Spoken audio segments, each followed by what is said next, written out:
नमस्कार साथियों, स्वागत है आपका ऑनलाइन स्टडी ग्रुप में। पहले टेस्ट का ये तीसरा और अंतिम पार्ट है। जिन लोगों ने अभी पहले और दूसरे पार्ट को नहीं देखा है वो प्लेलिस्ट में जाकर इसको कवर कर सकते हैं। तो चलिए शुरू करते हैं पहले टेस्ट का ये अंतिम पार्ट। बीटा जैव विविधता शब्द किसे संदर्भित करता है? तो पहले समझते हैं कि ये बीटा जैव विविधता क्या है। तो जब किसी भी समुदाय में पाई जाने वाली प्रजातियों की संख्या की माप करते हैं, यानी इसको टेक्निकल भाषा में प्रजाति समृद्धि कहा जाता है, तो उसके कई तरीके होते हैं। उसमें पहला है अल्फा जैव विविधता, दूसरा है बीटा विविधता और तीसरा है गामा विविधता। चलिए समझते हैं कि अल्फा विविधता क्या है। इसके अंतर्गत किसी क्षेत्र विशेष या किसी पारिस्थितिक तंत्र के अंदर विविधता को संदर्भित किया जाता है। इसका मतलब यह है कि उस पारिस्थितिक तंत्र में जो प्रजातियों की संख्या है उसको इसमें व्यक्त किया जाता है। वहीं अगर हम बीटा विविधता की बात करें तो इसमें पारिस्थितिक तंत्रों के बीच जो विविधता है उसकी तुलना की जाती है। इसका मतलब आप ये कह सकते हैं कि जो पारिस्थितिक तंत्रों के बीच प्रजातियों की संख्या में परिवर्तन है उसको बीटा विविधता के अंतर्गत मापा जाता है। वहीं अगर हम गामा विविधता की बात करें तो यह किसी क्षेत्र के अंतर्गत जो विभिन्न पारिस्थितिक तंत्र हैं उनकी समग्र विविधता की जांच करता है। कौन? गामा विविधता। प्रश्न में पूछा गया है कि बीटा जैव विविधता क्या है, तो आपको विकल्प बी में दिख रहा है कि विभिन्न पारिस्थितिक तंत्रों के अंदर जो प्रजातियों की संख्या है इसको यह संदर्भित करता है। यानी प्रश्न संख्या 101 का सही जवाब होगा बी। 102 देखिए, राष्ट्रीय महिला आयोग की स्थापना की अनुशंसा करने वाली भारत में महिलाओं की स्थिति पर समिति, जिसको शॉर्ट फॉर्म में CSWI कहते हैं, कि इसका गठन कब किया गया? तो पहले ये समझ लीजिए कि ये जो CSWI है इसका फुल फॉर्म क्या है? Committee on status of women in India है। इस समिति का गठन जो है कब किया गया? 1974 में। यानी 102 का सही जवाब क्या होगा आपका? सी हो जाएगा। अब यहां पर एक बात याद रखिए कि इस समिति की सिफारिश पर जो राष्ट्रीय महिला आयोग बना था, यानी कि नेशनल कमीशन ऑफ वुमेन बना था, यह किस अधिनियम के आधार पर बना था? तो यह अधिनियम था 1990 का। यानी इस आयोग की स्थापना कब हुई? अगर यह पूछा जाए तो जनवरी 1992 में हुई। और अगर यह पूछा जाए कि राष्ट्रीय महिला आयोग की अध्यक्ष कौन है वर्तमान में, तो रेखा शर्मा है। और इसकी पहली अध्यक्ष कौन है? तो जानकी पटनायक थी। ठीक है, इतनी बात को आपको याद रखना होगा। और ये जो CSWI समिति है इसका गठन कब किया गया था? तो इसका गठन 1974 में था। 102 का सही जवाब होगा सी। अगला देखिए, भारतीय अर्थव्यवस्था के क्षेत्र में खुले व्यापार की क्रियाएं किसे निर्दिष्ट करती हैं? तो जो भारतीय अर्थव्यवस्था में खुले बाजार की क्रिया है इसका क्या मतलब है? इसका मतलब यह है कि जब RBI द्वारा बाजार में सरकारी प्रतिभूतियों का या बिलों का जो क्रय विक्रय किया जाता है इसे कहते हैं खुले बाजार की क्रियाएं।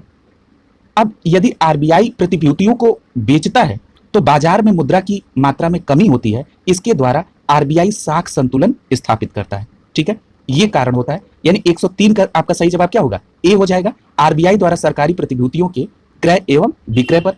अगले प्रश्न पे चलते हैं। कह रहा है कि नीचे कुछ कथन है और कारण है, जरा उसको देखिए। पहला कथन है, जैव विविधता की क्षति ने पारिस्थितिकी तंत्र की संरचना और उचित कार्य पद्धति को खतरे में डाल दिया है। अब जरा समझिए, कह रहा है कि जो जैव विविधता है इसकी अगर क्षति हो तो पारिस्थितिकी तंत्र की संरचना और उसकी कार्य पद्धति खतरे में चली जाती है। यह कथन सही है। अगला कह रहा है कि पारिस्थितिक तंत्र जैव विविधता की क्षति से जुड़े दबावों के साथ अनुकूलन करने में सक्षम नहीं है। यह कारण गलत है। यदि मान लीजिए किसी कारणवश जैव विविधता में क्षति होती है तो पारिस्थितिक तंत्र उसके अनुसार अपने आप को अनुकूल भी करने का प्रयास करता है और कई बार उसमें सफलता भी हासिल करता है। इस प्रकार कथन सही है लेकिन कारण गलत है। ए गलत है और ए सही है और आर गलत है। यानी यहां पर आपका सी ऑप्शन सही हो जाएगा। अगला देखिए, राष्ट्रपति एक कैबिनेट मंत्री को संसद सदस्य भी हो उसे बर्खास्त कर सकता है। यहां विकल्प बी सही हो जाएगा, प्रधानमंत्री की अनुशंसा पर। यानी प्रधानमंत्री की सलाह के बिना यदि किसी मंत्री को वो हटाएगा तो यह असंवैधानिक हो जाएगा। यानी राष्ट्रपति किसी कैबिनेट मंत्री को प्रधानमंत्री की अनुशंसा पर हटाएगा। 105 का बी आंसर हो जाएगा। 106 देखिए, कह रहा है कि गरीबी का दुष्चक्र की अवधारणा सर्वप्रथम किसके द्वारा प्रतिपादित की गई थी? तो आपका सही जवाब होगा रेगनर नरकसे के द्वारा।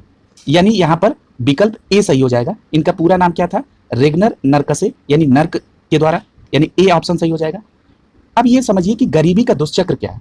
गरीबी के दुष्चक्र का मतलब है कि गरीबी, इनके कहने का मतलब है कि गरीबी एक चक्र है, उसमें फंस जाने का मतलब है कि गरीबी का दुष्चक्र। ठीक है, दूसरी बात कि रेगनर नरकसे ने, यानी जिसको नर्क कह रहा है, ये संतुलन के विकास की अवधारणा भी इनके द्वारा दी गई थी। यहां एक नाम और दिया है एडम स्मिथ का। एडम स्मिथ ने पूंजीवाद का जनक कहा जाता है, ठीक है। और अगर हम बात करें कार्ल मार्क्स की, तो कार्ल मार्क्स जर्मनी के एक दार्शनिक हैं, या आप कह सकते हैं समाजशास्त्री हैं, और इन्होंने सामाजिक अर्थव्यवस्था पर विशेष बल दिया। और अगर इनकी रचना की बात करें जो अक्सर पूछा जाता है, तो वह है दास कैपिटल। और जो समाजवादी अर्थव्यवस्था होती है, इसके उत्पादन पे सार्वजनिक नियंत्रण होता है, ठीक है। वहीं अगला बात अगर अमर्त्य सेन की करें, तो ये भारतीय अर्थशास्त्री हैं, और 1998 में इन्हें नोबेल पुरस्कार मिला, और उसके बाद 1999 में इन्हें भारत रत्न से भी सम्मानित किया गया। और 106 का आंसर होगा ए, नर्क द्वारा गरीबी दुष्चक्र की अवधारणा। 107 देखिए, 107 में पूछ रहा है कि निम्नलिखित सम्मेलनों को उनके अंगीकार के कालानुक्रम को सेट करना है। सबसे पहले दिया है ओजोन परत के संरक्षण के लिए जो वियना कन्वेंशन हुआ था। तो सबसे पहली बात कि कभी पूछा जाए कि वियना कन्वेंशन का संबंध किससे है, तो आपका सही जवाब होगा ओजोन परत के संरक्षण से। अब इसको कब अंगीकार किया गया, तो इसको अंगीकार किया गया था 1985 में। अगला है जैव विविधता पर संयुक्त राष्ट्र सम्मेलन यानी UNCBD, तो इसको अंगीकार किया गया था 1993 में। अगला है संयुक्त राष्ट्र का मरुस्थलीय रोकथाम कन्वेंशन, जिसको शॉर्ट में UNCCD कहते हैं, इसको अंगीकार किया गया था 1994 में। और प्रवासी प्रजातियों का जो कन्वेंशन है, जिसका शॉर्ट फॉर्म है CMS, इसको अंगीकार किया गया था 1979 में, यानी कि 1979 में। इस प्रकार जब आप कालानुक्रम देखेंगे तो आपका कालानुक्रम क्या सेट हो जाएगा, तो यहां पर विकल्प ए सही हो जाएगा आपका। अगला प्रश्न देखिए, 108 कह रहा है कि निम्नलिखित में से किस अनुच्छेद के द्वारा राज्यपाल को विधानसभा में प्रोटेम स्पीकर को नियुक्त करने का अधिकार है। तो राज्यपाल जो होते हैं वो अनुच्छेद 180 के सब क्लॉज 1 के तहत किसी अस्थायी काल के लिए विधानसभा अध्यक्ष यानी जिसको प्रोटेम स्पीकर कहा जाता है उसकी नियुक्ति करते हैं, यानी प्रश्न संख्या 108 का सही जवाब होगा ए। अगला देखिए, निम्नलिखित में से कौन सा वित्तीय समावेशन का उद्देश्य नहीं है। पहली बात तो ये समझ लीजिए कि वित्तीय समावेशन क्या होता है, यानी फाइनेंशियल इंक्लूजन। फाइनेंशियल इंक्लूजन का मतलब ये है कि जो समाज का पिछड़ा वर्ग है या कम आय वाला व्यक्ति है उसको वित्तीय सेवाएं प्रदान करना, ताकि वो समाज की मुख्य धारा में शामिल हो सके। इसके द्वारा कमजोर वर्ग की संभावित समृद्धि का द्वार खोला जाता है, बिल्कुल सही है। बैंकिंग अधोसंरचना का संकुचन, ये स्टेटमेंट गलत है। बैंकिंग अधोसंरचना का संकुचन नहीं किया जाता, उसका विस्तार किया जाता है, यानी 109 का बी आंसर हो जाएगा। अगला है ग्रामीण क्षेत्रों में वित्तीय सेवाओं का प्रसार, सही है। गरीब व्यक्तियों के लिए वित्तीय सेवाओं का विस्तार, सही है। इसके अंतर्गत आप प्रधानमंत्री जन धन योजना, बीमा पेंशन स्कीम, अटल पेंशन, मुद्रा योजना, इसको आप कोरिलेट कर सकते हैं। 109 का सही जवाब होगा बी। अगला देखिए, कह रहा है कि जैविक घटनाओं का एक दूसरे तथा उसके पर्यावरण के बीच अंतर संबंध को वैज्ञानिक अगर किया जाए तो वैज्ञानिक अध्ययन, तो इसको क्या कहते हैं, तो इसको पारिस्थितिकी कहते हैं, यानी यहां पर विकल्प सी सही हो जाएगा। यानी पारिस्थितिकी के अंतर्गत जैविक घटकों का एक दूसरे और उनके पर्यावरण के बीच जो अंतर संबंध है इसका वैज्ञानिक अध्ययन किया जाता है पारिस्थितिकी के अंतर्गत। अब यहां पर एक बात यह है कि पारिस्थितिकी क्या है, तो पारिस्थितिकी शब्द जो है दो ग्रीक शब्दों से मिलकर बना है, ठीक है। एक शब्द है आइकोस और दूसरा शब्द है लोगोस। आइकोस का अर्थ होता है घर या रहने की जगह, और लोगोस का अर्थ होता है अध्ययन, यानी आप शाब्दिक अर्थ में यह कह सकते हैं कि प्रकृति के घर का अध्ययन, ठीक है। फिर बात आती है कि पारिस्थितिकी शब्द का प्रयोग सर्वप्रथम किसने किया था, तो 1865 में रेटर ने किया था। इस प्रकार 110 का सही जवाब होगा सी। 11 देखिए, कह रहा है कि संविधान के निम्नलिखित प्रावधानों में से कौन सा राज्य को देश में पंचायती राज्य संस्था स्टैब्लिश करने का अधिकार देती है, तो आपका सही जवाब होगा राज्य के नीति निदेशक तत्व, यानी 111 का सही जवाब होगा सी। अब आइए देखते हैं ये कैसे पंचायती राज व्यवस्था को स्टैब्लिश करती है। एक अनुच्छेद है अनुच्छेद 40। अनुच्छेद 40 के अंतर्गत राज्य ग्राम पंचायत को व्यवस्थित करने के लिए कदम उठाने की शक्ति प्रदान करता है। दूसरी बात कि यदि अनुच्छेद 40 की हमने बात की है तो ये किसके अंतर्गत आता है, राज्य के नीति निदेशक तत्व, जो अनुच्छेद 36 से 51 तक है। और किस भाग में है, तो ये भाग 4 में है, ठीक है। इस प्रकार 111 का सही जवाब होगा सी। अगला देखिए, कह रहा है कि गतिहीन विकास से क्या तात्पर्य है। तो पहले यह समझ लिया जाए कि गतिहीन विकास से पहले यह समझ लिया जाए कि आर्थिक विकास क्या होता है, मतलब किस मापदंड के आधार पर हम ये कहते हैं कि आर्थिक विकास हो रहा है। तो जब प्रति व्यक्ति आय और राष्ट्रीय आय में निरंतर और दीर्घकालिक वृद्धि होती है तो हम कहते हैं कि आर्थिक विकास हो रहा है। यहां पे कह रहा है गतिहीन विकास, यानी ऐसा विकास जिसमें गति नहीं। इसका मतलब आप क्या कह सकते हैं कि जो वास्तविक राष्ट्रीय आय है और जो प्रति व्यक्ति आय है दोनों स्थिर हो गई है, उसमें कोई गति नहीं हो रही है। इस प्रकार आप 112 का विकल्प सी सही हो रहा है। लिखा है कि वह अर्थव्यवस्था जिसमें वास्तविक राष्ट्रीय आय और प्रति व्यक्ति आय दोनों स्थिर हो जाती है, यानी 112 का आंसर सी सही हो जाएगा।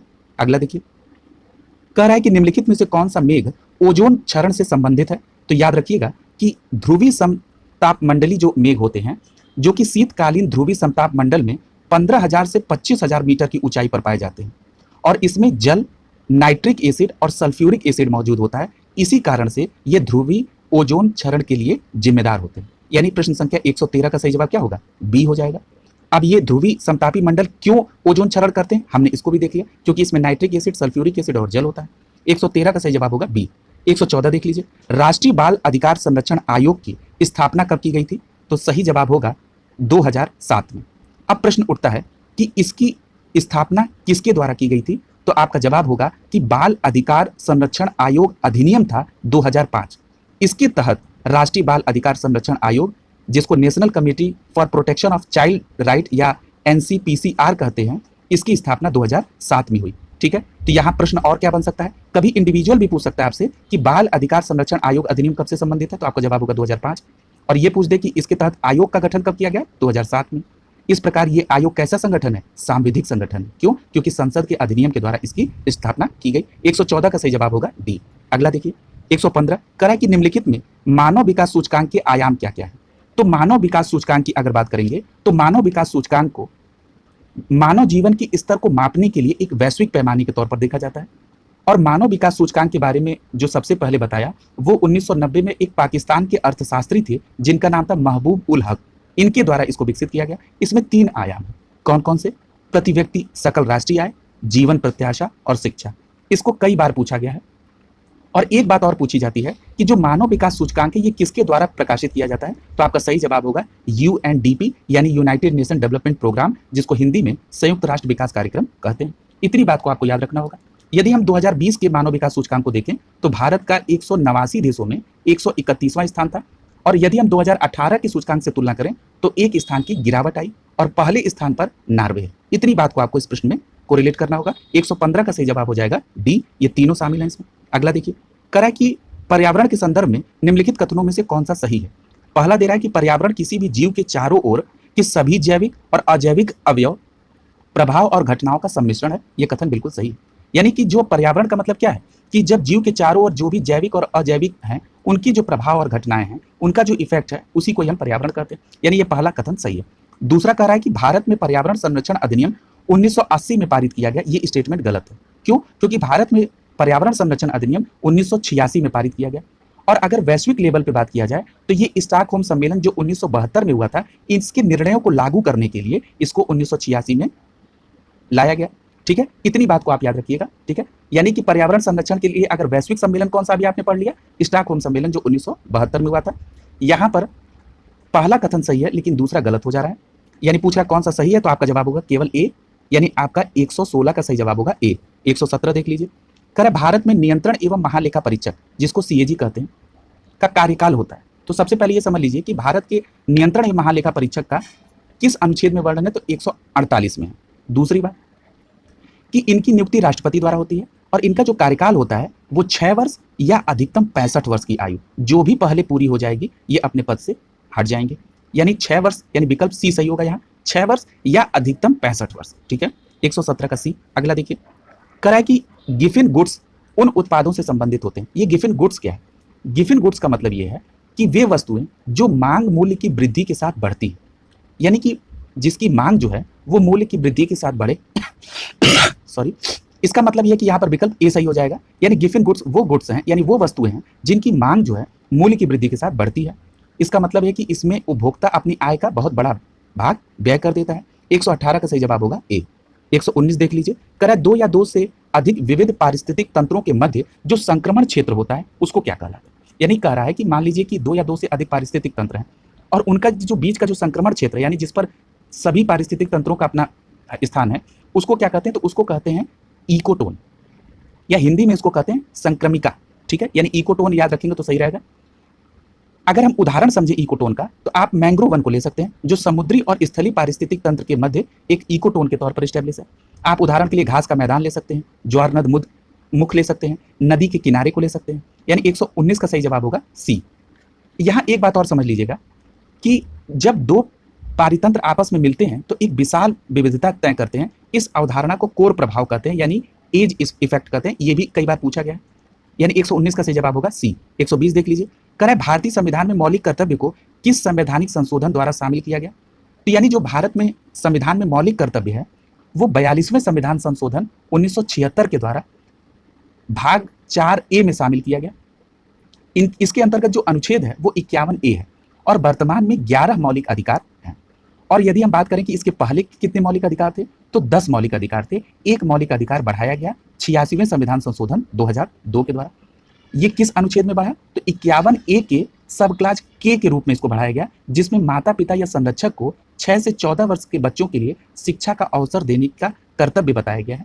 ठीक है, एक बात और याद रखिएगा कि जिस प्रकार मौलिक अधिकार को वाद योग्य है यानी न्यायालय में परिवर्तित कराया जा सकता है, उस प्रकार मौलिक अधिकार को न्यायालय में वाद योग्य नहीं है। ये बात याद रखिएगा। 120 का सही जवाब होगा आपका डी। अगला देखिए, करा कि भारत निर्माण योजना के अंतर्गत कौन शामिल नहीं है?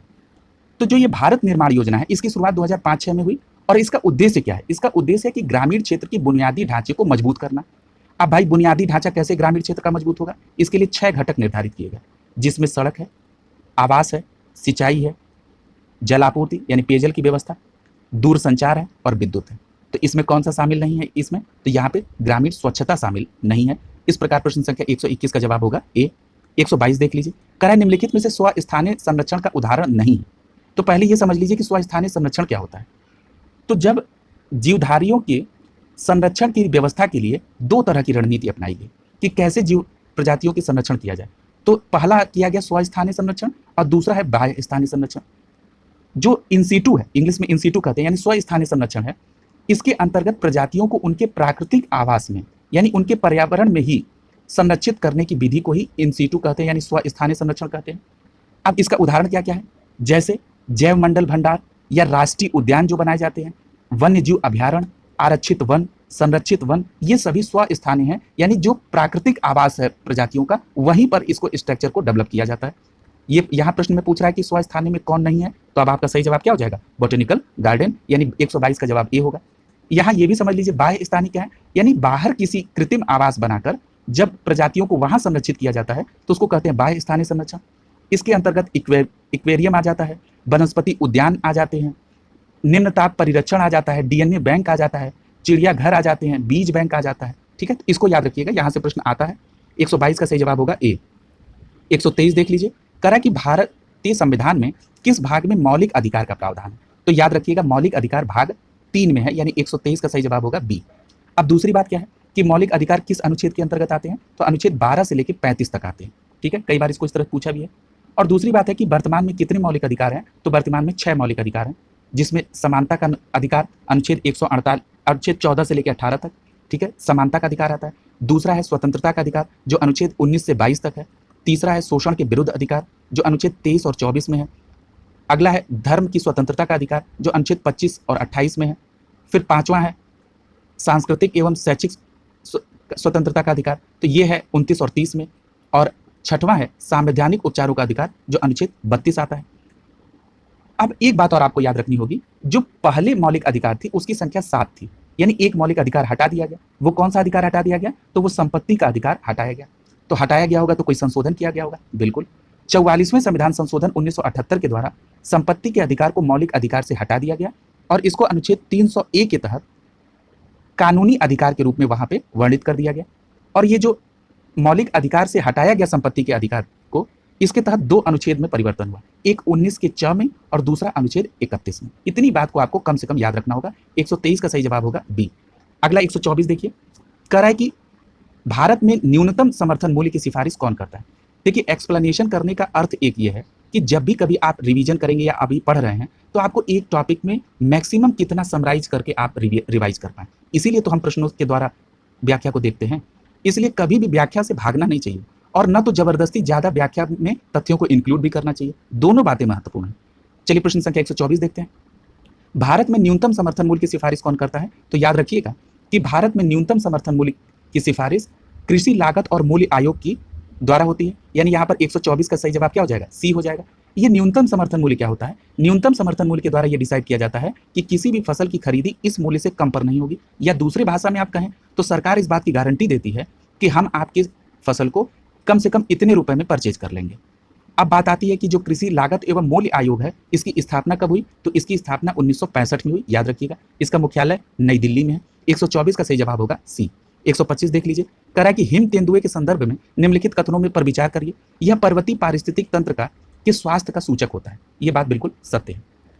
और हिम तेंदुओं को घोस्ट ऑफ माउंटेन्स भी कहा जाता है। और ये क्यों कहा गया कि ये पर्वतीय पारिस्थितिक तंत्र के स्वास्थ्य का सूचक है? क्योंकि ये वहां की खाद्य श्रृंखला में शीर्ष शिकारी के तौर पर स्थित है। ठीक है। दूसरी बात, अगर दूसरा कथन देखेंगे कि इसे आईयूसीएन की रेड लिस्ट में अति संकटग्रस्त के रूप में वर्गीकृत किया गया है, तो ये कथन आपका गलत हो जाएगा। क्यों गलत हो जाएगा?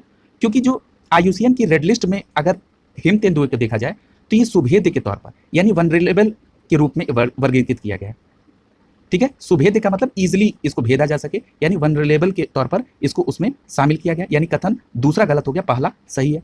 इसके अतिरिक्त आपको याद रखना होगा कि भारत में अगर देखा जाए तो हिम तेंदुआ जम्मू कश्मीर, हिमाचल प्रदेश, उत्तराखंड, सिक्किम, अरुणाचल प्रदेश, ये उच्च हिमालय और पार हिमालयी क्षेत्रों में पाए जाते हैं। और अगर आपसे यह पूछा जाए कि विश्व की हिम तेंदुआ राजधानी कहाँ पर है, तो आपका सही जवाब होगा हेमिस, लद्दाख में। याद रखिएगा, हेमिस, लद्दाख में। अगले प्रश्न की तरफ चलते हैं। प्रश्न संख्या 125 का सही जवाब क्या हो जाएगा? ए, क्योंकि यहाँ पे कथन केवल एक सही है। अगला देखिए, यदि संसद के दोनों सदनों के द्वारा राष्ट्रपति शासन को मंजूरी दे दी गई तो राष्ट्रपति शासन जारी रहता है कितने समय तक? तो उद्घोषणा की तिथि से 6 महीने तक जारी रहता है। 126 का सही जवाब क्या हो जाएगा? बी। यहाँ एक बात और याद रखिएगा कि यदि संसद की मंजूरी मिलती रहे तो 6-6 महीने के लिए बढ़ेगा और अधिकतम ये 3 साल के लिए बढ़ाया जा सकता है। ठीक है, इस बात को भी याद रखिएगा। 126 का सही जवाब होगा बी। 127 देखिए, कह नीचे दिए गए कुछ कथन है उसको देख लीजिए। कह रहा है कि सरकार कुछ सार्वजनिक क्षेत्र की इकाइयों का विनिवेश कर रही है। पहली बात तो विनिवेश क्या होता है? विनिवेश को इंग्लिश में डिसइन्वेस्टमेंट कहते हैं। ठीक है, विनिवेश का मतलब ये होता है कि जो सार्वजनिक उपक्रम है उनकी उसमें सरकार अपनी हिस्सेदारी को किसी को बेच रही है। ठीक है, और उसके जरिए वो पैसे का अर्जन करेगी ताकि वो लोकहित के कार्यों में उसको लगा सके। यानी जो सरकारी हिस्सेदारी बेचने की प्रक्रिया है इसी को ही कहते हैं विनिवेश यानी डिसइन्वेस्टमेंट। कह रहा है कि सरकार कुछ सार्वजनिक इकाइयों को विनिवेश कर रही है, यह कथन सत्य है। अब देखिए, जिन लोगों ने हमारे घटनासार के आर्थिकी की डिटेल वीडियो को देखा होगा वो यहाँ पे इसको कोरिलेट कर रहे होंगे, क्योंकि मैंने उसको वहाँ इलेबोरेट करते समय इस पे जोर दिया था कि 2022-23 के बजट में विनिवेश पर निर्भरता कम करने की बात की गई है। यानी जो सरकारी उपक्रमों में जो सरकारी हिस्सेदारी है उसको बेचकर आय करने की जो बात है उस पर निर्भरता और कम की जाएगी। यानी अगर 2021-22 के जो संशोधित अनुमान है उसमें अगर हम बात करें विनिवेश की तो ये 78,000 करोड़ रुपए का लक्ष्य है। वहीं 2022-23 के बजट में इसको घटाकर 65,000 करोड़ रुपए कर दिया गया। ठीक है, इसका मतलब ये साबित हो रहा है कि 2022-23 के बजट में विनिवेश पर निर्भरता कम हो रही है। इस प्रकार आप करंट से भी कोरिलेट करके टॉपिक को देखें, यानी पहला स्टेटमेंट सही है। दूसरा कह रहा है कि सार्वजनिक क्षेत्र की जो इकाइयां हैं वो पर्याप्त रोजगार के अवसर सृजित नहीं कर रही हैं, तो ये बात गलत है। सार्वजनिक क्षेत्र की इकाइयां रोजगार उपलब्ध कराती हैं। यहाँ पर स्टेटमेंट पहला सही है लेकिन कारण गलत है, यानी ए सही है और आर गलत है। जिन लोगों ने अभी घटनासार की जो डिटेल वीडियो है उसको नहीं देखा है तो वो प्लेलिस्ट में जाके उसको देख सकते हैं, आपको निश्चित तौर पर लाभ होगा। 127 का सही जवाब क्या हो जाएगा? सी हो जाएगा। अगला देखिए, करें सतत विकास शब्द सर्वप्रथम किसके द्वारा परिभाषित किया गया था? तो ये जो सतत विकास है जिसको इंग्लिश में सस्टेनेबल डेवलपमेंट कहते हैं, ये जो परिभाषित किया गया था ये पर्यावरण एवं विकास पर विश्व आयोग द्वारा इसको परिभाषित किया गया था, यानी world commission on environment and development द्वारा इसको परिभाषित किया गया। और दूसरी बात यह है कि जो ये सतत विकास की बात है इसका मतलब क्या होता है? ये एक ऐसा विकास है जो भविष्य की पीढ़ियों की जो उनकी आवश्यकताएं हैं उनको जो पूर्ति करने के लिए जो क्षमता होनी चाहिए वो उसमें कोई नुकसान भी ना हो और वर्तमान की आवश्यकताओं को पूर्ति भी किया जा सके, यही सस्टेनेबल डेवलपमेंट की बात है। यानी यहाँ पर 128 का सही जवाब क्या हो जाएगा? ए सही हो जाएगा। अगला देखिए, प्रधानमंत्री सहित मंत्रियों की कुल संख्या अधिक नहीं होगी। कितने से अधिक नहीं होगी? तो लोकसभा के कुल सदस्य संख्या के 15% से अधिक नहीं होगी। 129 का सही जवाब क्या हो जाएगा? डी सही हो जाएगा यहाँ पे। ठीक है, अगला देखिए, कह रहा है भारतीय रिजर्व बैंक के बारे में निम्नलिखित में से कौन सा कथन सही नहीं है? चलिए देखते हैं। कह रहा है कि यह बैंकों का बैंक है, बिल्कुल सही है। यह विदेशी मुद्रा के प्रबंधन को देखता है, यह भी सही है। यह प्रश्न पूछा जा चुका है पीसीएस में। अगला है कि यह सभी प्रकार के करेंसी नोटों को जारी करता है, गलत है। क्यों? क्योंकि जो 1 रुपए का नोट है वो भारत सरकार द्वारा जारी किया जाता है और इस पर वित्त सचिव का हस्ताक्षर होता है, यानी कि ये स्टेटमेंट गलत है। यानी 1 रुपए और 1 के सिक्के को छोड़कर बाकी रुपए के नोट जो हैं ये आरबीआई द्वारा जारी किए जाते हैं, यानी सी स्टेटमेंट यहाँ पर आंसर हो जाएगा। अगला है भारत सरकार के साख बैंक के रूप में कार्य करता है, यह भी सही है। इसके अलावा और क्या करता है? ये सरकार के बैंक के रूप में कार्य करता है, ये मौद्रिक नीति को जारी करता है आरबीआई, और जो विनिमय दर होती है इसको स्थिर करता है। ठीक है, अभी आपने साख नियंत्रण के लिए एक अभी पढ़ा भी है, आप उसको रिकॉल करिए। दूसरी बात, अगर हम आरबीआई की कुछ स्टैटिक्स तथ्य को देखें तो आरबीआई का जो गठन है वो 1 अप्रैल 1935 को हुआ, और किस अधिनियम के तहत, तो भारतीय रिजर्व बैंक यानी आरबीआई अधिनियम 1934 के तहत इसकी स्थापना 1 अप्रैल 1935 को हुई। इसका मुख्यालय महाराष्ट्र में। एक प्रश्न और पूछा जाता है कि आरबीआई का राष्ट्रीयकरण कब हुआ था, तो याद रखिएगा 1 जनवरी 1949 को आरबीआई का राष्ट्रीयकरण हुआ था। प्रश्न संख्या 130 का सही जवाब होगा सी। अगला देखिए, राष्ट्रीय हरित अधिकरण के संदर्भ में निम्नलिखित कथनों पर विचार कीजिए। पहला देखिए करते हैं, जो राष्ट्रीय अधिकरण अधिनियम की स्थापना 2010 में हुई, यह कथन सही है। क्यों? क्योंकि इसकी स्थापना 18 अक्टूबर 2010 को हुई। अगर यह पूछा जाए कि किस अधिनियम के तहत हुई, तो आपका जवाब होगा राष्ट्रीय हरित अधिकरण अधिनियम 2010 के तहत। इन अधिनियमों के सन को निश्चित तौर पर याद रखिएगा। अगला है, इसका मुख्यालय भोपाल में है। ये स्टेटमेंट गलत है। क्यों? क्योंकि इसका मुख्यालय दिल्ली में है। जो इसके 4 क्षेत्रीय कार्यालय हैं वो भोपाल में है, पुणे में है, कोलकाता में है और चेन्नई में, लेकिन इसका मुख्यालय कहाँ पर है? दिल्ली में, यानी दूसरा गलत हो गया। जस्टिस लोकेश्वर सिंह पांडा इसके पहले अध्यक्ष हैं। एक बात और याद रखिएगा कि जो इसके अध्यक्ष बनाए जाते हैं एनजीटी के, यानी कि राष्ट्रीय हरित अधिकरण के, वो सर्वोच्च न्यायालय के सेवानिवृत्त न्यायाधीश होते हैं, और जो लोकेश्वर सिंह पांडा हैं वो इसके पहले अध्यक्ष थे। ये बात सत्य है। अगला कह रहा है कि यह प्राकृतिक न्याय के सिद्धांत को निर्देशित करती है। यह भी बात सत्य है कि यह प्राकृतिक न्याय के सिद्धांत को निर्देशित करती है। लेकिन एक बार पीसीएस के प्रश्न में यह पूछ दिया गया कि नागरिक प्रक्रिया संहिता 1908 में उल्लेखित न्यायिक प्रक्रिया के पालन के लिए एनजीटी बाध्य है। सही है कि गलत है? तो ये स्टेटमेंट गलत है। ये एनजीटी का काम नागरिक प्रक्रिया संहिता 1908 के तहत न्यायिक प्रक्रिया का पालन कराना नहीं है। इसका काम प्राकृतिक न्याय के सिद्धांत को निर्देशित करना है। ठीक है, याद रखिएगा। एक बात और याद रखिएगा कि जो एनजीटी के वर्तमान अध्यक्ष हैं उनका नाम आदर्श कुमार गोयल है। इस प्रकार प्रश्न संख्या 131 का सही जवाब क्या हो जाएगा? बी हो जाएगा। 1, 3 और 4 दूसरा गलत है। अगला देखिए, हिंदू समृद्धि दर का संबंध किस समृद्धि दर से है? तो याद रखिएगा कि हिंदू समृद्धि दर का संबंध सकल राष्ट्रीय उत्पाद की समृद्धि दर से है। अब ये समझिए कि ये हिंदू समृद्धि दर क्या है। कहा गया कि हिंदू समृद्धि दर जो है ये राष्ट्रीय समृद्धि दर की जो औसत वृद्धि है उसको कम करती है। कैसे? जरा और समझिए। ये तर्क दिया गया कि हिंदू जाति की अर्थव्यवस्था में हिंदुओं की जो पारंपरिक दृष्टिकोण है, यानी जो उसकी रूढ़वादिता है, इसके कारण सकल राष्ट्रीय उत्पाद की वृद्धि कम रहती है। और ये अवधारणा सबसे पहले किसने दी थी? तो प्रोफेसर राजकृष्ण ने दी थी 1981 में। और किस कार्यक्रम के दौरान दी थी? तो अमेरिका में एक इकोनॉमिकल एसोसिएशन का कार्यक्रम हो रहा था, उसमें जाकर इन्होंने ये अवधारणा दी थी। 132 का सही जवाब होगा डी। अगला देखिए, 133 करा कि निम्नलिखित में से मंगल का प्राकृतिक ग्रह कौन सा है? तो आपका सही जवाब होगा ए, डिमोस। याद रखिएगा मंगल के 2 प्राकृतिक ग्रह हैं, एक नाम है फोबोस और दूसरा नाम है डिमोस। फोबोस का अर्थ होता है डर और डिमोस का अर्थ होता है डरवाना। ठीक है, यानी फोबोस और डिमोस किसके हैं? मंगल के प्राकृतिक उपग्रह। वहीं एक नाम दिया हुआ है यूरोपा। यूरोपा जो है ये बृहस्पति का उपग्रह है। ठीक है, यानी इस प्रकार 133 का सही जवाब क्या हो जाएगा? ए हो जाएगा। 134 देख लीजिए, कह रहा है ओजोन क्षयकारी पदार्थ कौन कौन सा है? तो ओजोन क्षयकारी पदार्थ का मतलब क्या है कि जो ओजोन की, पृथ्वी की जो ओजोन परत है उसको जो नष्ट करता है उसके लिए रिस्पॉन्सिबल कौन है? तो इसमें पहला दिया है हाइड्रोक्लोरोफ्लोरोकार्बन, यानी हाइड्रोक्लोरोफ्लोरोकार्बन रिस्पॉन्सिबल है ओजोन के क्षरण के लिए। इसके साथ ही साथ अगर क्लोरोफ्लोरोकार्बन के कॉम्बिनेशन को देखा जाए तो क्लोरोफ्लोरोकार्बन रिस्पॉन्सिबल है, हाइड्रोक्लोरोफ्लोरोकार्बन रिस्पॉन्सिबल है और हाइड्रोब्रोमोक्लोरोफ्लोरोकार्बन रिस्पॉन्सिबल है, यानी ये तीनों एक से संबंधित हो गए। अगला है मिथाइल क्लोरोफॉर्म, ये भी क्षरण करता है। फिर उसके बाद हेलोन है, ये भी क्षरण करता है ओजोन का। अगला है मिथाइल ब्रोमाइड, ये भी ओजोन परत का क्षरण करता है। इसके अतिरिक्त बात की जाए तो कार्बन टेट्राक्लोराइड भी जो होता है वो भी ओजोन परत का क्षरण करता है। इस प्रकार 134 का सही जवाब क्या हो जाएगा? डी हो जाएगा। अगला देखिए, कह रहा राष्ट्रीय कृषि सहकारी विपणन केंद्र, जिसको कहते हैं नेफेड, इसकी स्थापना क्या हुई? विपणन का मतलब होता है कि व्यापार, मतलब लेन देन से संबंधित है। कैसा? कृषि सहकारी से संबंधित। नेफेड की स्थापना कब की गई? तो इसकी स्थापना 2 अक्टूबर 1958 को की गई। इसका मतलब प्रश्न संख्या 135 का सही जवाब क्या हो जाएगा? बी हो जाएगा। दूसरी बात यह याद रखिए कि जो कृषि उपजों की सहकारी विपणन है उसको बढ़ावा देना नेफेड का मेन उद्देश्य है। 135 का सही जवाब बी होगा। अगला देखिए, कह रहा है कि भारत का जो सबसे बड़ा उद्यान है, राष्ट्रीय प्राणी उद्यान, वो कौन सा है? तो आपका सही जवाब होगा श्री वेंकटेश्वर प्राणी उद्यान आंध्र प्रदेश। यानी जो श्री वेंकटेश्वर प्राणी उद्यान आंध्र प्रदेश है वो भारत में सबसे बड़ा प्राणी उद्यान है। अब जरा नाम समझा जाए, ये वेंकटेश्वर नाम कैसे पड़ा? तो याद रखिएगा कि जो तिरुपति में जो 7 पहाड़ियों के देवता कहे जाते हैं उनको कहा जाता है श्री वेंकटेश्वर। ठीक है, उनके नाम पर इस प्राणी उद्यान का नाम रखा गया। ठीक है, और तिरुपति कहाँ है? आंध्र प्रदेश। अच्छा, दूसरी बात कि ये जो राष्ट्रीय उद्यान है, ये प्राणी उद्यान जो है ये एशिया का सबसे बड़ा प्राणी उद्यान है। और दूसरी बात, इसकी स्थापना कब की गई? तो सितंबर 1987 में इसकी स्थापना की गई और 22.39 वर्ग किलोमीटर के एरिया में ये फैला है और इसमें 75 प्रकार के वन्यजीव प्रजातियां पाई जाती हैं। 136 प्रश्न देखिए, यहाँ पर कुछ संगठन और प्राधिकरण हैं, उनकी स्थापना की बात की गई है। पहला है वन्य जीव अपराध नियंत्रण ब्यूरो। इसकी स्थापना 6 जून 2007 को की गई, यानी आप ए को दूसरे के साथ सुमेलित करेंगे। अगर ये पूछा जाए कि इसकी स्थापना किसके द्वारा की गई, तो इसकी स्थापना वन्य जीव संरक्षण अधिनियम 1972 में संशोधन के द्वारा की गई 2007 में।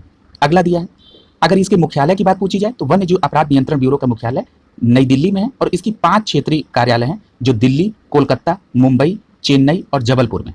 ठीक है। अगला है राष्ट्रीय गंगा नदी बेसिन प्राधिकरण। ये जो राष्ट्रीय गंगा नदी बेसिन प्राधिकरण है, जिसका शॉर्ट फॉर्म NGBRA होता है, ये इसकी स्थापना 2009 में की गई, यानी बी को आप चौथे के साथ सुमेलित करेंगे। और इसकी स्थापना किसके तहत हुई, तो पर्यावरण संरक्षण अधिनियम 1986 की धारा 3 के तहत हुई। ये भी बात याद रखिएगा। बार बार मैं रिपीट कर रहा हूं कि अधिनियम के वर्ष को निश्चित तौर पर याद रखिएगा। और यदि बात की जाए भारतीय पशु कल्याण बोर्ड की, तो इसकी स्थापना कब की गई, तो इसकी स्थापना 1962 में की गई, यानी सी को आप पहले के साथ सुमेलित करेंगे। किस अधिनियम के तहत हुई, तो पशु क्रूरता निवारण अधिनियम 1960 की धारा 4 के तहत की गई। यानी कभी आपको इंडिविजुअल पूछ दिया जाए कि पशु क्रूरता निवारण अधिनियम कौन सा है, तो आप 1960 बताएंगे और इसी के तहत 1962 में भारतीय पशु कल्याण बोर्ड की स्थापना हुई। अगला है भारतीय वन्यजीव ट्रस्ट। तो जो भारतीय वन्यजीव ट्रस्ट है, इसकी स्थापना 1998 में हुई। डी को आप सी तीसरे के साथ सुमेलित कर देंगे। ठीक है। और इसके द्वारा क्या किया जाता है, इसके द्वारा वन्यजीव को उनके निवास स्थान पर संरक्षण प्रदान किया जाता है। इस प्रकार 137 का सही जवाब क्या हो जाएगा, 137 का सही जवाब ए हो जाएगा। अगला देखिए 138, भारत में एगमार्क एक्ट कब लागू हुआ। तो पहले ये समझ लीजिए एगमार्क एक्ट क्या करता है, तो ये कृषि उत्पादों को एक नियोजित प्रमाणीकरण देता है। और इसकी स्थापना कब हुई, तो इसकी स्थापना 1937 में हुई एगमार्क एक्ट की। यानी इस प्रकार 138 का सही जवाब क्या हो जाएगा, ए हो जाएगा, यानी 1937 में हुई। अगला देखिए, करें अटल ज्योति योजना का संबंध किससे है, तो याद रखिएगा एक नई और नवीकरणीय ऊर्जा मंत्रालय ने सौर स्ट्रीट लाइट की स्थापना की बात की, जो अंधेरे क्षेत्र में उजाला के लिए की गई। इसी को कहा गया अटल ज्योति योजना। ज्योति शब्द से आप समझ लीजिए कि ये सौर स्ट्रीट लाइट से संबंधित है। इस प्रकार आपका प्रश्न संख्या 139 का सही जवाब क्या हो जाएगा, ए। विद्युत की कमी वाले क्षेत्रों में विद्युत के लिए सौर लैंप लगाना अटल ज्योति योजना का लक्ष्य है। अगर आपसे यह पूछा जाए कि इस योजना को लागू करने के लिए किस एजेंसी को नॉमिनेट किया गया है, तो आपका सही जवाब होगा एनर्जी एफिशिएंसी सर्विसेज लिमिटेड, यानी जिसको शॉर्ट फॉर्म में EESL कहते हैं। ठीक है। दूसरी बात कि एक बात और याद रखिएगा, जो इसमें जो प्रति लाइट लैंप लगाई जा रही है सौर लाइट, इसमें प्रति लाइट 25,000 रुपए का अनुमान है। ठीक है। 139 का सही जवाब ये होगा। 140 देखिए, करें कि रंग रोगन विलायक तथा कोटिंग में निम्नलिखित में से कौन सा प्रदूषक का स्रोत है। तो याद रखिएगा कि जो ये रंग रोधन विलायक होते हैं या जो कोटिंग निर्माण होती है, इसमें खतरनाक वायु प्रदूषण होता है जिसको शॉर्ट में HAP कहते हैं। और दूसरी बात कि वाष्प कार्बनिक यौगिक भी होता है जिसको शॉर्ट फॉर्म में VOC कहते हैं। ठीक है। इसके साथ ही साथ धूल के कण भी होते हैं। इस प्रकार 140 का सही जवाब क्या दिख रहा है, ए होगा, वाष्पशील कार्बनिक यौगिक जिसको VOC कहते हैं। इसके अलावा वायु प्रदूषक भी HAP भी होता है, ये भी याद रखिएगा, धूल भी होता है। अब एक बात ये देखी जाए कि इसमें क्या होता है, तो जो ये रंगरोधक विलायक यानी जो प्राइमर या वार्निश होता है, इसमें VOC में बेंजीन होता है, फॉर्मेल्डिहाइड होता है, केरोसिन, अमोनिया, टोल्यूनी और जाइलिन होता है, जो कि नुकसानदायक होता है। इस प्रकार 140 का सही जवाब क्या हो जाएगा, ए। अगला देखिए 141, समाचार पत्रों में देखने वाला बेसल मापदंड का संबंध किससे है। तो याद रखिएगा कि बेसल मापदंड जो है, ये अंतर्राष्ट्रीय बैंकों की नियम की एक श्रेणी है, जो अंतर्राष्ट्रीय वित्तीय प्रणाली में स्थिरता को बढ़ावा देने के लिए की गई और इसके द्वारा अंतर्राष्ट्रीय निपटान बैंक द्वारा विकसित किया गया। ठीक है। इसे दूसरी, इसका मतलब आपका क्या हो जाएगा, 141 का सही जवाब क्या हो जाएगा, ए हो जाएगा, यानी बेसल मापदंड जो है वो बैंकिंग क्षेत्र से संबंधित होते हैं। 142 देखिए, करें निम्नलिखित कथनों पर विचार कीजिए। करें भारतीय संसद केंद्र सरकार के साथ साथ राज्य सरकार की विधायी अंग है। ये स्टेटमेंट गलत है, क्योंकि केंद्र सरकार जो है वो संसद का विधायी अंग है, न कि राज्य की विधायी अंग है। दूसरा है, सरकार की संसदीय स्वरूप के परिणाम स्वरूप भारतीय लोकतांत्रिक राजनीतिक व्यवस्था में भारतीय संसद शीर्ष और केंद्र स्थान रखती है। ये स्टेटमेंट सही है और इसको एक मॉडल कहा जाता है जिसको कहा जाता है वेस्टमिंस्टर मॉडल। यानी इस जो ये बात कही गई कि भारतीय लोकतांत्रिक व्यवस्था में भारतीय संसद शीर्ष है और केंद्र में है, इसको कहते हैं वेस्टमिंस्टर मॉडल। ठीक है। यानी कभी वेस्टमिंस्टर मॉडल पूछ दे तो आपको रिलेट कर दीजिएगा। और भारतीय संसद को भाग 5 में अनुच्छेद 79 से 122 के तहत इसको शामिल किया गया है। यानी इसके संगठन, इसकी संरचना, इनकी अवधि, इनकी क्रियाकलाप, शक्तियां, ये सब इसमें शामिल है। यानी 142 का 142 का सही जवाब क्या होगा, बी होगा। पहला स्टेटमेंट गलत है। अगला देखिए, कह रहा है कि राष्ट्रीय सिविल सेवा दिवस कब मनाया जाता है। तो याद रखिएगा कि 21 अप्रैल को राष्ट्रीय सिविल सेवा दिवस मनाया जाता है। और ये क्यों मनाया जाता है, क्योंकि भारत में जो सिविल सेवक है उनकी लोक प्रशासन में उनके योगदान और कड़ी मेहनत को यह समर्पित दिवस होता है, जो 21 अप्रैल को मनाया जाता है। और जो पहला राष्ट्रीय सिविल सेवा दिवस था वो 2006 में मनाया गया था। दूसरी बात कि 21 अप्रैल को ही क्यों राष्ट्रीय सिविल सेवा दिवस मनाया जाता है, क्योंकि इसी दिन देश के पहले गृह मंत्री सरदार पटेल ने 1947 में जो नवनियुक्त प्रशासनिक सेवा के अधिकारी थे उनको संबोधित किया था 21 अप्रैल को, इसीलिए 21 अप्रैल को राष्ट्रीय सिविल सेवा दिवस मनाया जाता है। और ये संबोधन कहाँ हुआ था, तो दिल्ली के मेटकाफ हाउस में हुआ था। दूसरी बात कि सरदार पटेल ने सिविल सेवकों को भारत का स्टील फ्रेम कहा, यानी कि दूसरे शब्दों में अगर आप ये समझें तो देश के प्रशासन की रीढ़ की हड्डी होते हैं कौन, ये लोक प्रशासनिक अधिकारी, ठीक है, यानी कि पब्लिक सिविल सर्विसेज सर्वेंट। यानी 143 का सही जवाब क्या हो जाएगा, बी। 144 समझिए, भारतीय संविधान के राष्ट्रगान को किस वर्ष अपनाया गया, तो आपका सही जवाब क्या हो जाएगा, 24 जनवरी 1950 को राष्ट्रगान को अपनाया गया, यानी 24 जनवरी 1950 को राष्ट्रगान को अपनाया गया। इसके साथ ही साथ 24 जनवरी 1950 को राष्ट्रगीत को भी अपनाया गया। 24 जनवरी 1950 को ही राजेंद्र प्रसाद को भारत का पहला राष्ट्रपति चुना गया, यानी ये तीनों काम 24 जनवरी 1950 को हुए। इसके साथ ही साथ कुछ और भी प्रश्न पूछे जाते हैं, जैसे कि राष्ट्रमंडल में भारत की सदस्यता की पुष्टि कब की गई, तो मई 1949 में की गई, यानी 1949 में की गई। उसी के बाद एक प्रश्न और पूछा जाता है कि राष्ट्रीय ध्वज को कब अपनाया गया, तो आपका सही जवाब होगा 22 जुलाई 1947 को। इस प्रकार 144 का सही जवाब क्या हो जाएगा, ए हो जाएगा। अगला देखिए, कह रहा है कि सूक्ष्म लघु और मध्यम उद्यम विकास अधिनियम कब पारित किया गया, तो याद रखिएगा कि सूक्ष्म लघु और मध्यम विकास अधिनियम ये 2006 में पारित हुआ था और इसके अंतर्गत दो प्रकार के उद्यमों को बांटा गया, एक है विनिर्माण क्षेत्र और दूसरा है सेवा क्षेत्र।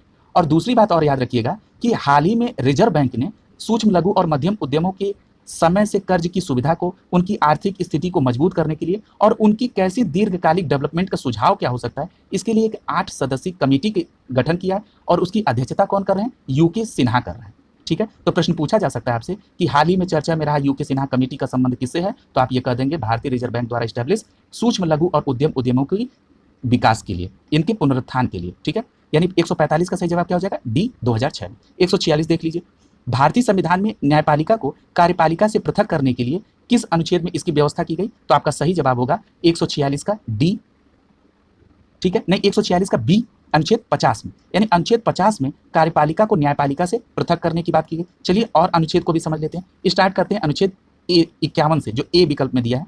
अनुच्छेद 51 में अंतर्राष्ट्रीय शांति और सुरक्षा की अभिवृद्धि की बात की गई है, ठीक है।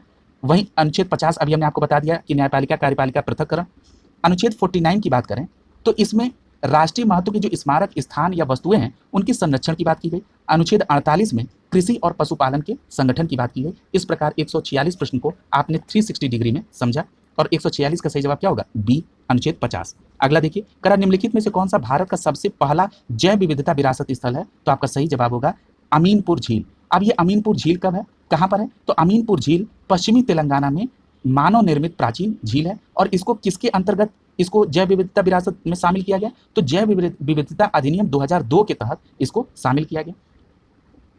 यानी इस प्रकार आपने अमीनपुर झील के बारे में समझ लिया। अगला देखिए 147 का सी आंसर। 48 देखिए, करा निम्नलिखित में से कौन सा पंचायती राज्य स्टैब्लिश करने वाला यानी स्थापित करने वाला पहला राज्य है, तो आपका सही जवाब होगा राजस्थान। याद रखिएगा राजस्थान का नागौर वो डिस्ट्रिक्ट है ये जहां पर सबसे पहले 2 अक्टूबर 1959 को यानी कि 1959 में सबसे पहले प्रधानमंत्री जवाहरलाल नेहरू द्वारा यहाँ पर इसको प्रारंभ किया गया। दूसरी प्रदेश था आंध्र प्रदेश। आंध्र प्रदेश में भी 1959 में ही इसको अपनाया गया। यानी पहला राज्य कौन है, आंध्र प्रदेश, और दूसरा राज्य कौन है जिसने इसको लागू किया, आंध्र। पहला है राजस्थान और दूसरा है आंध्र प्रदेश, ठीक है। 148 का सही जवाब ए हो जाएगा। अगला देखिए 149 कह रहा है कि साइबर अपील अधिकरण निम्नलिखित में से किसके अधीन कार्य करता है, तो याद रखिएगा कि जो साइबर अपील अधिकरण है वो सूचना प्रौद्योगिकी अधिनियम 2002 के तहत स्टैब्लिश किया गया और ये आपराधिक प्रक्रिया संहिता, नैसर्गिक न्याय के सिद्धांत और सिविल प्रक्रिया संहिता इन तीनों के अधीन कार्य करता है। यानी 149 का सही जवाब होगा डी। अगला देखिए 150 और इस टेस्ट सीरीज का अंतिम प्रश्न, निम्नलिखित में से किस राज्य के क्षेत्र में 5वीं अनुसूची शामिल नहीं है, तो याद रखिएगा यानी करा कि कौन सा राज्य 5वीं अनुसूची में शामिल नहीं है, तो याद रखिएगा कि 5वीं अनुसूची में 10 राज्य शामिल है। इसमें जो विकल्प दिया है इसमें हरियाणा 5वीं अनुसूची में शामिल नहीं है। तो फिर बात हो जाए कि कौन से 10 राज्य हैं, तो आंध्र प्रदेश है, तेलंगाना है, छत्तीसगढ़ है, मध्य प्रदेश है, गुजरात है, हिमाचल प्रदेश है, झारखंड है, महाराष्ट्र है, उड़ीसा है और राजस्थान है। ठीक है, यानी 150 का सी आंसर होगा, हरियाणा इसमें शामिल नहीं है। इस प्रकार हम लोगों ने पहले प्रैक्टिस सेट को कंप्लीट कर लिया। अब आगे इसकी श्रृंखला को कंटिन्यू रखा जाएगा। जिन लोगों ने अभी तक टेस्ट सीरीज नहीं देखी है पहली और दूसरी, वो प्लेलिस्ट में जाके देख लें। और आपके लिए इतना प्रयास किया जा रहा है तो आपसे ये उम्मीद रखी जाती है कि ये इस वीडियो को आप अपने ग्रुप्स में शेयर करें ताकि ऑनलाइन स्टडी ग्रुप का भी विस्तार हो सके। आप सभी का बहुत